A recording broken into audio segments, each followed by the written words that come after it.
You ever pick up a game just because it looked kinda cool and nobody ever told you about it? No big hype, no top 10 lists, just you and a random game that ended up blowing you away. Today I'm gonna talk about the best games I've played that no one recommended to me, but I seriously wish they had. These are total hidden gems and they deserve some love.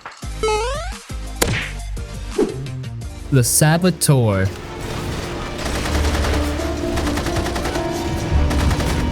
The Saboteur is one of those games that a lot of people either missed or forgot about, but man, it really deserves more love. It's this open-world action game set in Nazi-occupied France during World War II, but it's not just another war shooter. You're not a soldier, you're not in the army. You play as a rough, stubborn Irish guy named Sean Devlin, a race car mechanic turned freedom fighter, and this dude's got serious attitude. He drinks, he fights, he swears, and he hates Nazis. That's pretty much all you need to know. Now the coolest part, the way the world works. When you start off, Paris is black and white, literally, like the color's gone. Everything looks gray and lifeless, with just red glowing signs and lights from the Nazi regime. But when you start fighting back, blowing up towers, helping the resistance, freeing neighborhoods, the color comes back, slowly. The world fills up with life and light again. It's not just a gimmick either, it really makes you feel like you're making a difference in the world. Gameplay-wise, it's kinda like a mix of Assassin's Creed, GTA, and a little Hitman. You can climb buildings, sneak around, wear Nazi uniforms as disguises, or just go loud and blast everything with a shotgun. There are car chases, gunfights, stealth kills, explosives, all set in these gritty back alleys, rooftops, and wide-open countryside roads. It's not the smoothest game ever made, but it's got that scrappy, fun energy that keeps things exciting. The game does have some jank, a few bugs here and there, some rough edges, but the heart is there. It's got soul, and it does something different, which is rare for open world games. It's not trying to be massive, it's focused, stylish, and full of moments that make you go, yeah, this is sick. There's our man now.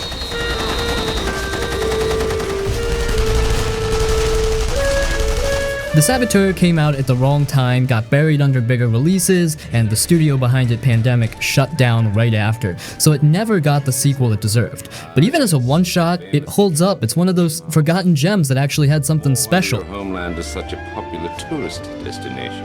I don't get back much. Well, what are you then? Scotland Yard? We are a dagger at the enemy's throat. The time has come to start cutting. Last time I checked, your lot was losing this war. Is that what you want, Mr. Devlin? Spec Ops The Line. Spec Ops The Line is not your average military shooter. At first, yeah, it looks like just another third-person, cover-based war game. Desert setting, American soldiers, dusty streets, lots of yelling and bullets, but that's just the cover. What's underneath is something way darker, way smarter, and honestly, kinda disturbing. You play as Captain Martin Walker, leading a small squad into a ruined version of Dubai, which has been hit by massive sandstorms and is now basically cut off from the rest of the world.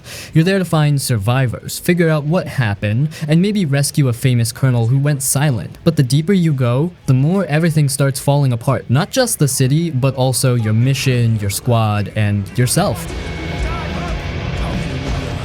Gameplay-wise, it plays like a basic shooter at first. You take cover, you shoot, you toss grenades. Nothing flashy, nothing special, but that's the point. The game lures you in with the usual stuff. The hoorah action vibe, the military radio chatter, the basic war movie look. Then, it slowly starts messing with you. You start doing things you didn't expect, making choices you don't feel great about, and Walker starts changing too. At first, he's just doing his job, but by the end, he's somewhere else entirely. I'm gonna kill every last one of your men.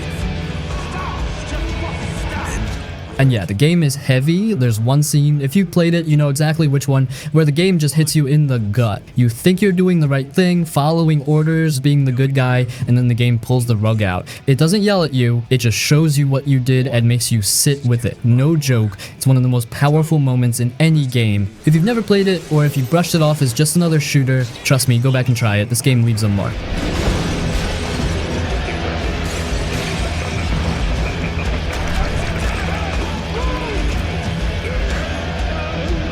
Hitman Absolution. Hitman Absolution is the black sheep of the Hitman series, but for me, it's still a damn good game if you take it for what it is. Yeah, it's different from the classic sandbox Hitman style. It's more focused, more story-driven, and way more linear. But that's also what makes it kinda cool in its own way. You're still playing as Agent 47, the cold, bald assassin with a barcode on the back of his head, but this time he's not just taking contracts. The story's more personal. He's protecting a young girl named Victoria who's got a messed up past and trying to stay one step ahead of a bunch of violent freaks, crooked cops, gang leaders, weird cult types, all while the agency he used to work for is now after him. Right away, you'll notice the tone is darker, grimmier, more emotional. This ain't fancy suits and quiet piano music. This is back alleys, sleazy strip clubs, motel shootouts, and people getting thrown out of windows. The vibe feels closer to Max Payne than classic Hitman sometimes, and yeah, it rubs some fans the wrong way, but if you like that gritty cinematic feel, this is perfect. Gameplay's a mix. Some levels are tight little stealth playgrounds where you sneak around, change disguises, take out targets in clever ways. Classic Hitman stuff. Other levels are more like set pieces with shootouts, chases, and scripted scenes. It's more guided, but still gives you room to mess around and get creative. You've still got all the toys, fiber wire, silenced pistols, screwdrivers, disguises, distractions, just in smaller spaces.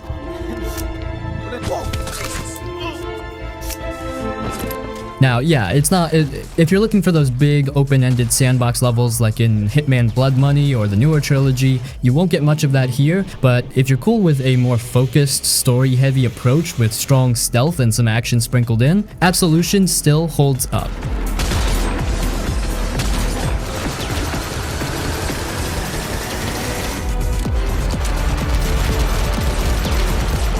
Beyond Two Souls. Beyond Two Souls is one of those games that people love to hate on, but honestly, I thought it was actually super interesting. It's not your usual action game, it's more like this emotional, mysterious journey through someone's life, with a little bit of supernatural weirdness thrown in, and if you're into heavy story-driven stuff like Detroit or Life is Strange, this one's totally worth checking out. You play as Jodie Holmes, a girl who's had this ghost-like thing attached to her since she was a kid. It's not really a ghost, it's called Aiden, and it follows her everywhere. Sometimes it protects her, sometimes it freaks out, sometimes it causes chaos, but it's always there and Jodie has to live with it. That's the whole game, really. Her life, from childhood to adulthood, all tied up with a strange connection. Oh, stop it, Aiden. They don't give a shit if we break everything in this goddamn room. The way the game's told is kind of wild. The timeline jumps all over the place. One moment you're a little kid in a lab, the next you're homeless on the street, then suddenly you're on a military mission in some war zone. And yeah, that threw a lot of people off, but I kind of liked it. It made the whole story feel like a puzzle, like you're slowly figuring out who Jodie really is and what her deal is. Now the gameplay is pretty chill. You mostly walk around, interact with stuff, and make choices in conversations. There are a few action scenes where you have to dodge or fight using slow motion button prompts, and when you control Aiden, you can float around, pass through walls, move objects, or even possess people. It's not fast-paced or anything, but it keeps things interesting, especially with how different each chapter feels. And yeah, I get why some people didn't like it. It's not super deep in terms of gameplay, and the story gets a little messy near the end. Some folks thought it was too serious, too dramatic, or just kind of all over the place. But for me, that's what made it different. It's mysterious, emotional, and full of moments where you're just sitting there thinking, what the hell is going on, and where is this go? In a good way.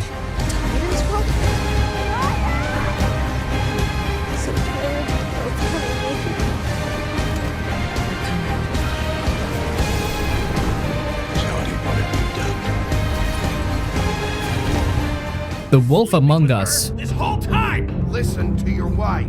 Just calm down. The Wolf Among Us is honestly one of the coolest, slickest story games ever made. Like, if you've never played it and you're into those choice-driven Telltale style games, this one's a must, no question. It's got that same vibe as The Walking Dead or Life is Strange, but instead of sad zombies or teen drama, this one drops you into this dark, neon-soaked fairy tale world, full of mystery and murder. You play as Big Wolf, yeah, like the big bad wolf, but now he's the sheriff of a secret hidden town called Fabletown, where all the old fairy tale characters live in disguise. Snow White, Beauty and the Beast, Ichabod Crane, even the 3 little pigs, they're all here just trying to survive in the real world. And no one's living happily ever after anymore. What's going on? Who do you work for, really? My lips are sealed. These lips are sealed. The game kicks off with a brutal murder, and Big B gets pulled into this deep investigation full of twists, shady people, and secrets nobody wants to talk about. It's gritty, it's moody, and every conversation feels like it could go off the rails if you say the wrong thing. That's where the gameplay comes in. It's all about your choices. What you say, what you do, how you handle people. You can be calm or you can be a total beast. The game remembers. The vibe is unreal. It's like a mix of Sin City and Grimm's fairy tales, but told with this comic book style that just pops. Everything's glowing purple and pink, the shadows are thick, and the characters all feel real, even though they're from stories. It's that perfect balance of fantasy and modern noir. What is this? Big B. What you did to the door? You can't just act like this whenever Stand back. You don't want to see this. Marvel's Guardians of the Galaxy. When Guardians of the Galaxy first got shown off, everybody and their grandma thought it was going to be another flop like that Avengers game, you know, the one all live service, nonsense, boring grind, ugly character models, just disappointment all around.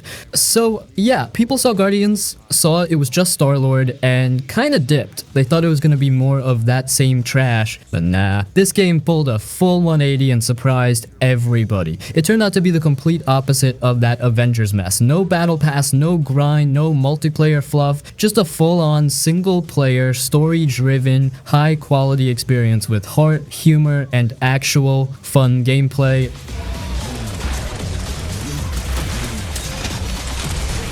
It's not even trying to be a knockoff of the MCU versions. The characters here feel like their own thing, different voices, different backstories, but still super likable. Honestly, more likable in some ways. The writing is sharp, and they bicker and joke and open up in ways that feel real. You actually care about these weirdos by the end. They're not just comic book props, they're a messed up little family, and it works. And yeah, the gameplay is good. It's not just pew-pew laser shooting the whole time. You've got to command your team, break down enemy shields, mix your attacks, and keep moving. It gets hectic but never overwhelming, and when you hit that perfect moment and the 80s music kicks in, dude, it's hype, like full goosebumps. Visually, it looks amazing too. The planets are bright, alien, weird, and full of personality. It doesn't feel like a copy-paste sci-fi world. Every place you go feels fresh and creative, and even the quiet parts, like walking through ship hallways and having small convos, are filled with little touches that show how much care went into it. At the end of the day, this game went from meh expectations to full-on sleeper hit. People thought it was going to be another Avengers disaster, and instead, it turned out to be one of the best Marvel games out there. Straight up proof that good writing, good pacing, and a focused story can still hit hard, even in a world full of bloated live service trash. Follow me!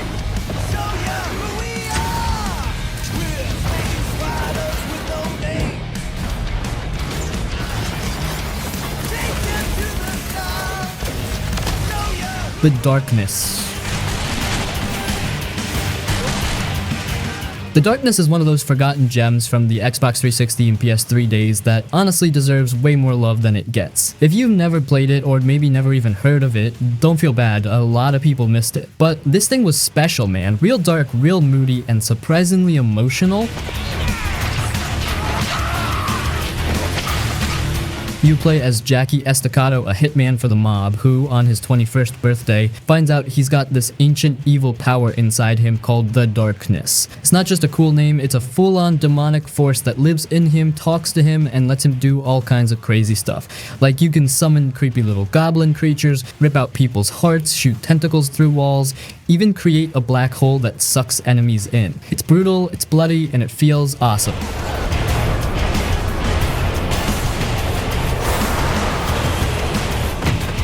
Gameplay mixes guns and powers, you're dual-wielding pistols, while your demon arms are grabbing enemies, snapping necks, pulling off brutal executions. You feel powerful, but the game never lets you forget that this thing inside you, it's not your friend, it wants to use you. Jackie's always kind of on the edge, part hero, part monster. But the Darkness wasn't perfect, some parts are a little dated now, some mechanics are a bit clunky, but the atmosphere, the story, the voice work, and the way it balances violence with emotion, still totally worth it.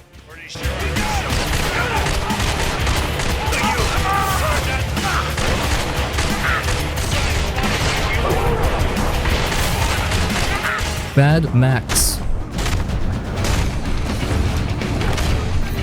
Mad Max is straight up one of the most slept on open world games out there. Like when it came out in 2015, it got buried under all the hype for Metal Gear Solid 5. Same release day, bad timing, and a lot of people just passed on it. But if you actually sat down and played it, man, this game is actually so fun. So yeah, you're Max. Quiet dude, rough past, trying to survive in this post-apocalyptic wasteland where everything's dust, rust, and chaos. Right at the start, these war boys jack your car, beat you down, and leave you for dead. Classic. But Max don't stay down. He gets up, finds this weird little hunchback mechanic named Chumbucket who calls him the Saint, and together they start building a new beast of a car, the Magnum Opus.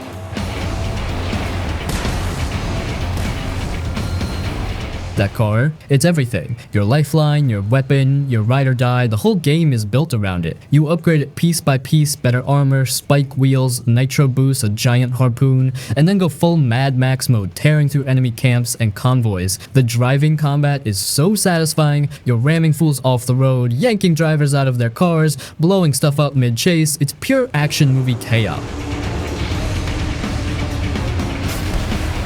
On foot, the combat's kinda like Arkham or Shadow of Mordor. Big punches, counter moves, brutal finishers. Max doesn't fight pretty, he fights mean. Headbutts, gut punches, slams, it all feels heavy and nasty, just like it should in a world where people are fighting over scraps. The map is huge, but not in that bloated Ubisoft way. It's all desert, yeah, but every zone feels different. Abandoned airfields, oil camps, dried out seas full of shipwrecks, and weird culty outposts. You're always finding something messed up or creepy, whether it's scarecrow towers to rip down or enemy camps to clear out. And here's the thing, it's got a vibe. Real lonely, real broken. You can feel how empty and hopeless this world is. Max barely talks. The music is slow and moody when you're driving alone. The sky turns blood red during storms and thunder just roars through the silence. It nails that last man on Earth feeling. Mad Max didn't get the love it deserved when it dropped, but trust me, it's absolutely worth playing now. Great atmosphere, tight gameplay, and just a full-on badass ride through the apocalypse. If you ever wanted to feel like you're living in a Mad Max movie, this game delivers.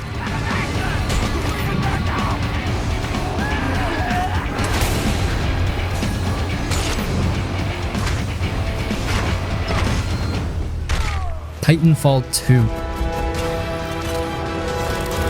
Titanfall 2 is one of the most underrated first-person shooters ever made, like, no joke. This thing is a straight-up masterpiece, and most people slept on it. It dropped in 2016, right in the middle of a brutal release window between Battlefield 1 and Call of Duty Infinite Warfare, so it kinda got buried. But if you've played it, you already know. This game is next level. First off, yeah, it's a fast-paced FPS with parkour and big-ass robots. You're a pilot, and pilots in this world are like super soldiers. You can run on walls, double jump, slide like a maniac, cloak, toss grenades, and the movement just feels buttery smooth. Like once you get into the rhythm, it's addicting. Every jump, every wall run, every slide into a shotgun blast, it just flows.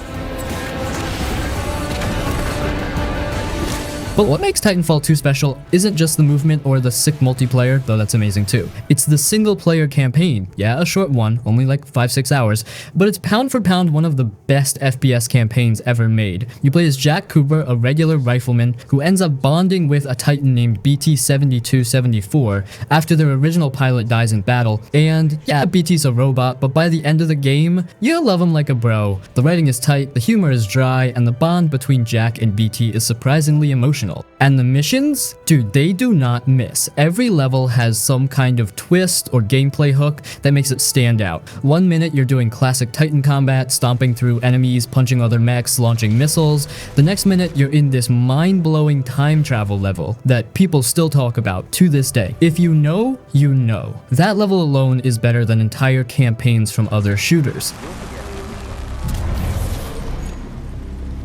What just happened? The Titan gameplay is just as slick. You hop in BT and suddenly the game shifts. It's heavy, powerful, and tactical. You can swap between different loadouts mid-fight. One has a giant sword, another has a big shield, another just unloads with rockets, and it all just feels awesome. You're not just a guy with a robot, you are the robot. And it rules! The whole campaign is full of moments that make you stop and go, yo, this is sick. It's creative, it respects your time, and it knows when to go big and when to slow down. No filler, no fluff, just straight heat from start to finish.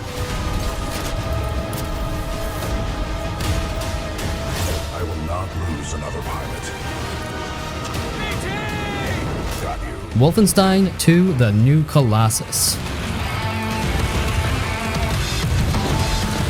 You're back as BJ Blazkowicz, aka Terror Billy, the toughest, angriest Nazi killing machine in gaming. But this time, things are rough. He's broken, half dead, barely hanging on. The game starts with him literally rolling around in a wheelchair while blasting Nazis in a submarine. That's the kind of energy this thing comes in with, just pure chaos right from the jump. The world is still totally messed up. America lost World War II and the Nazis run everything now. You're sneaking around 1960s USA trying to spark a full-blown revolution. So you're going from bombed out cities to Nazi propaganda parades to underground resistance bases to, not even kidding, outer space. No level feels boring or safe. The game is always pushing you into these intense, over-the-top set pieces.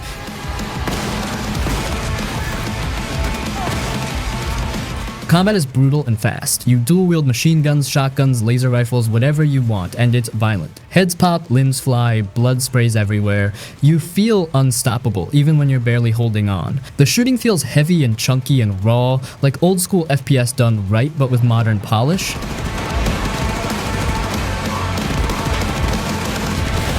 Visually, the game looks amazing. The retro future Nazi aesthetic is weird and creepy and somehow stylish. The soundtrack slaps, and the pacing, no blow, no filler, just non-stop moments that stick with you. Letting the radiation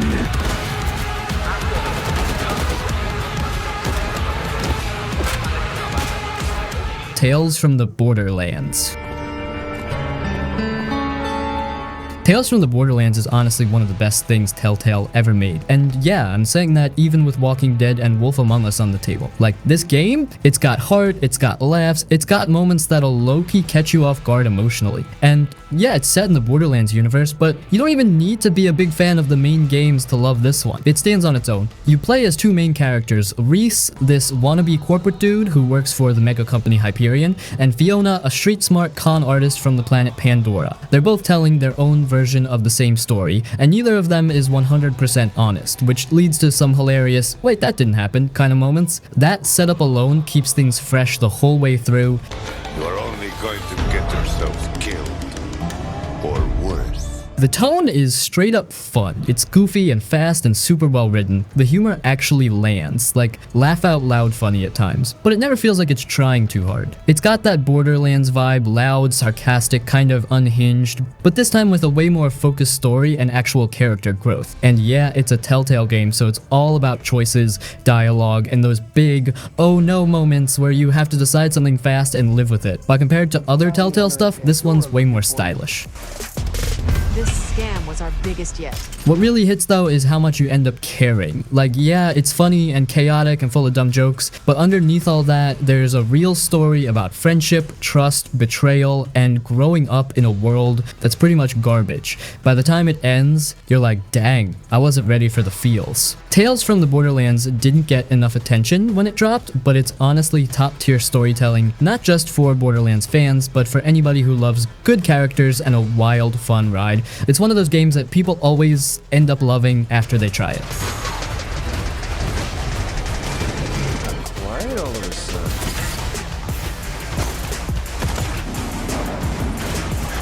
Oxenfree. Whore Island? Sounds a little different than what we're on. Why would you think I said Oxenfree is one of those quiet little games that sneaks up on you. Like, you go in thinking it's just a chill indie game about teens on an island, but then it turns into something way creepier, way weirder, and honestly kinda unforgettable. You play as Alex, this teenager heading to a small island with her friends for what's supposed to be a laid-back night of goofing off, talking trash, and maybe breaking some rules, but of course, stuff goes sideways fast. You mess with a weird radio signal, open some kind of creepy dimensional rift, and suddenly the whole island feels off. Like, the air's too quiet, time starts skipping, and dead things don't stay gone. It's not a jump scare kind of horror, it's more that slow, creepy, and kind of strange that messes with your head.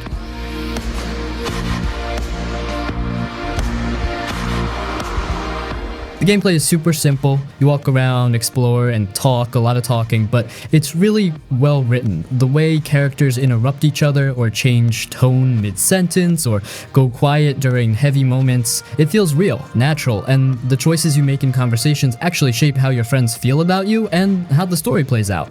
Like, not in a huge dramatic way every second, but slowly, over time, little things build up and change how it ends. Yeah, fun. An excuse to hit run. Hey, I'm the truthiest truth. Whoever All right, let's just get on with it. Okay, so? The best part though? The vibe. This game is all about atmosphere. The art is simple but beautiful. Soft colors, foggy trees, creepy abandoned buildings. The music's all glitchy and eerie and kinda lo-fi. And that radio mechanic, it's not just a gimmick. You tune through weird frequencies and sometimes you'll catch ghost voices, static messages, or music from somewhere else. It's unsettling in the coolest way. Yeah, tonight's not exactly what I expected. Oxenfree isn't long, you can beat it in 1 or 2 sittings, but it sticks with you. It's simple, it's strange, it's emotional, and it nails that feeling of being a teenager where everything feels like the end of the world and then suddenly it kinda is. You like story games with weird supernatural stuff, cool vibes, and characters that actually feel human? This one's worth your time. Just grab some headphones, turn off the lights, and let it pull you in.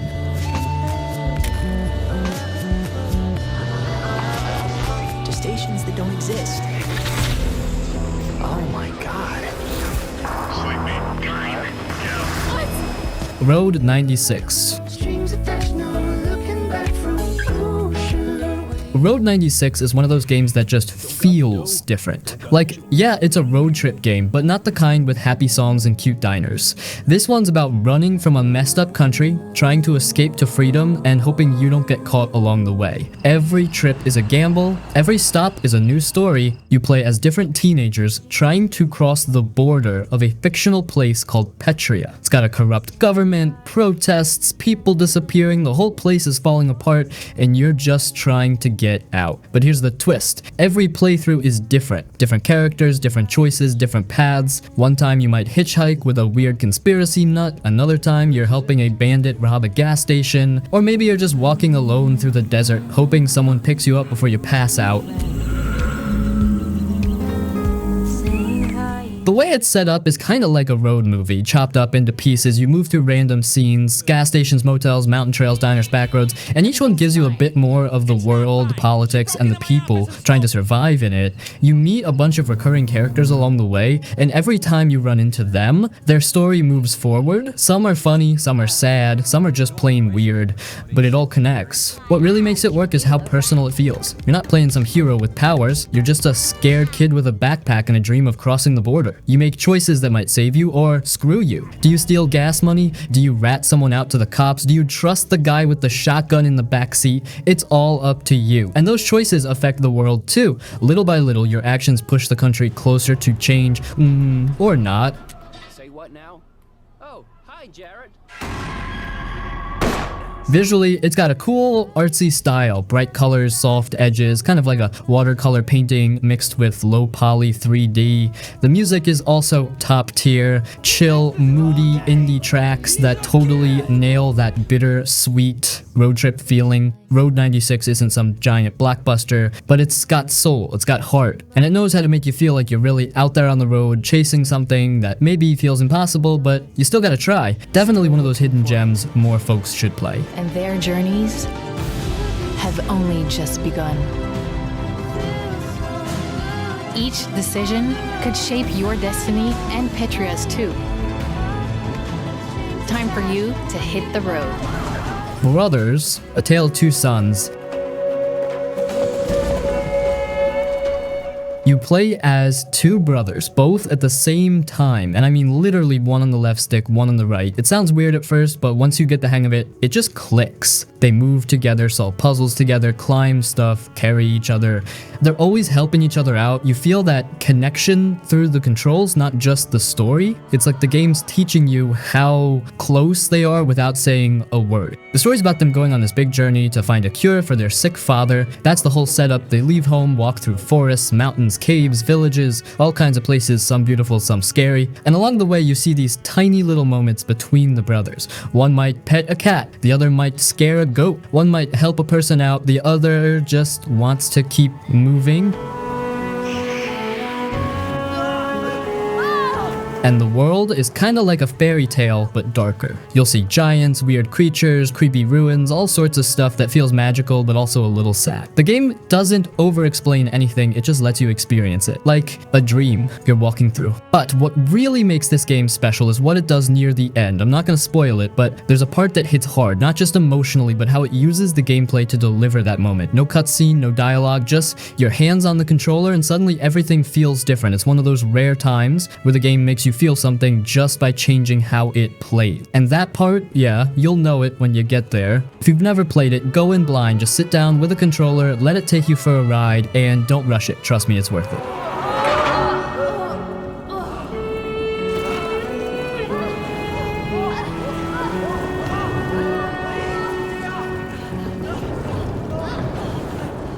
As Dusk Falls. You can stick your gag order and your pen right up your ass. As Dusk Falls might look weird at first, like real weird. The characters don't move smooth like a regular game, it's kind of like a slideshow, like 2 frames per second. You'll probably be like, yo, is my game broken? But hear me out. Once you get into it, you stop caring about the way it looks, because the story totally pulls you in. This game is like playing a TV drama. It's got a strong story with messed up choices, family drama, crime stuff, and a bunch of emotional moments. It starts with a simple thing, 2 families crashing into each other after a robbery goes wrong. One family's just on a road trip, the other is desperate and makes a bad move, and then boom, hostage situation, secrets come out, stuff goes crazy real fast. You don't just play one person either, you swap between different characters, adults, teens, even kids. Sometimes you're trying to stay alive, sometimes you're trying to protect someone, sometimes you're just trying not to say the wrong thing, and the choices you make really matter. Like, people can live or die depending on what you do.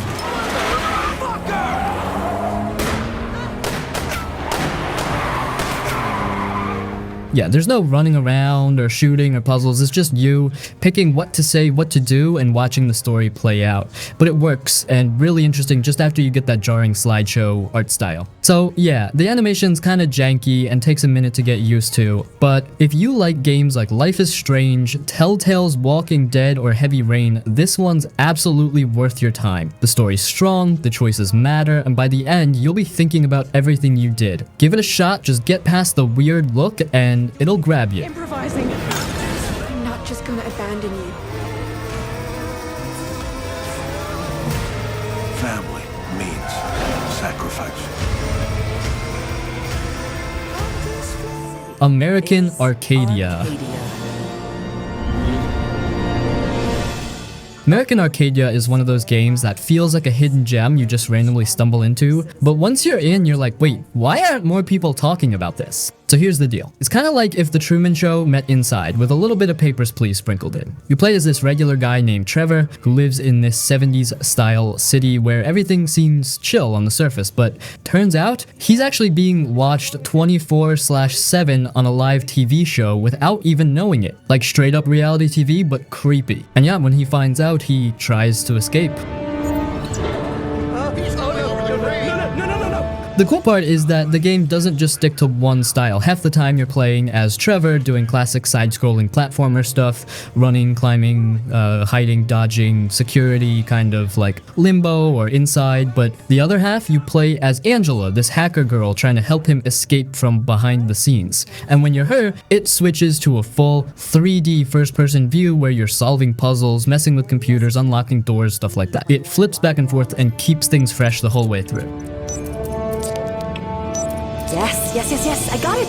The whole vibe is really slick. It's got that retro futuristic look, bright colors, old school tech, weirdly clean buildings. The city looks cool, but once you realize it's basically one big lie, everything starts feeling off in a good way. Kinda like you're in this fake perfect world with something wrong under the surface. American Arcadia is short and sweet, no bloat, just a cool idea done right. It's one of those games where you get pulled in by the mystery, stay for the characters, and by the end you're like, yeah, that was dope. If you're into story games with a little action and some sneaky puzzle stuff, don't sleep on this one. On the run on camera 4025. Interrupt broadcast immediately.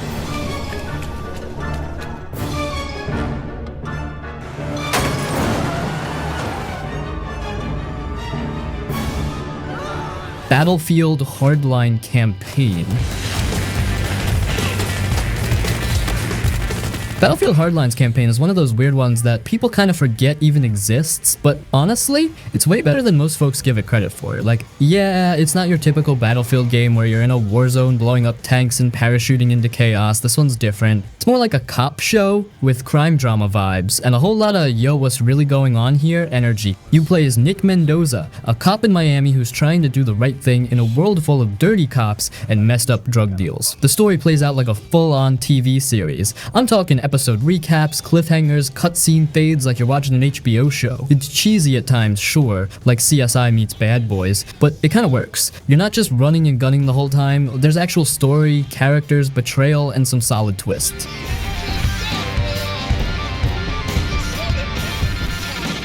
Gameplay-wise, it's still a shooter, but it's got a lot more stealth and non-lethal options than the usual Battlefield chaos. You can flash your badge, freeze suspects, tase people, arrest them quietly, or go loud if things go sideways. You're sneaking through warehouses, scanning rooms for clues, trying to catch criminals without turning it into a war zone. It's slower paced, but feels fresh, especially compared to other FPS campaigns that just scream, shoot everything. Visually, it still holds up pretty well. Bright streets, nighttime Miami lights, dusty deserts. It's got style, and the set pieces, yeah, there's still explosions and car chases and all that good stuff. There's a prison escape, a heist, shootouts on boats. It's got those sick moments just in a more grounded setting.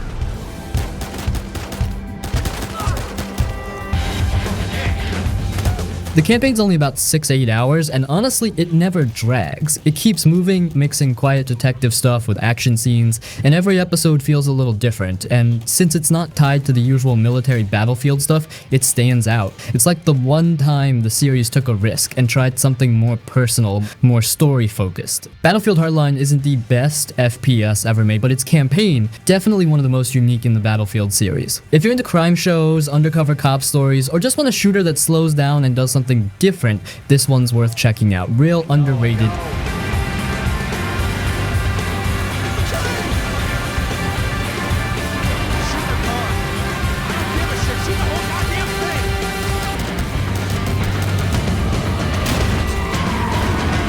Hi-Fi Rush. Hi-Fi Rush is one of those games that just makes you smile the second you start playing. It's bright, it's loud, it's full of color, and most of all, it's got rhythm. Like literally, the whole game moves to the beat. Your attacks, your dodges, your combos, even the enemies and the world around you, everything's synced up to the music and it feels awesome. You play as this dude named Chai, who's kind of a wannabe rock star. He signs up for some tech experiment, something goes wrong, and boom, now his heart is synced to music forever. So everything he sees, hears, and does is all tied to a beat. It's a dumb setup, but the game knows it's dumb, and it has so much fun with it. The tone is goofy, but never annoying, just lighthearted and fun the whole way through. Handling technologies isn't just coming from my arm. The gameplay is like a mix between a rhythm game and a character action game, kind of like Devil May Cry or Bayonetta, but way more chill.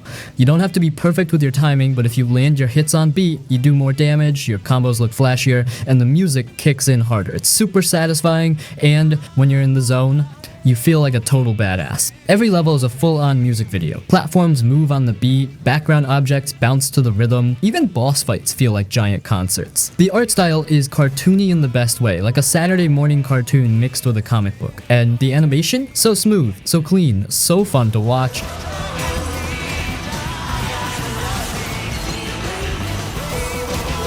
And yeah, there's a story too. Chai teams up with a bunch of rebels, each with their own cool personality and combat style. You get partners who jump in during fights, each with their own abilities. It's not some deep emotional tale or anything, but it's fun, it's fast, and it actually has some really sweet character moments mixed in with the dumb jokes. The music slaps too. It's got a mix of original tracks and licensed songs from bands like Nine Inch Nails and the Black Keys. Every boss has their own theme, and when the fight hits, the music just explodes. You can't help but get hyped.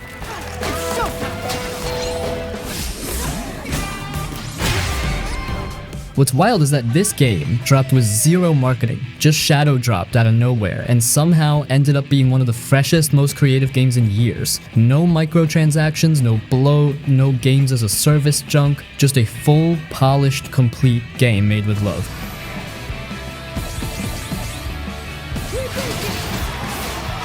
Hi-Fi Rush is pure fun, and we don't get enough of that anymore. It's stylish, it's creative, it feels good to play, and it never overstays its welcome. If you love games that try something different and actually nail it, you need to play this. It's a rhythm action blast from start to finish.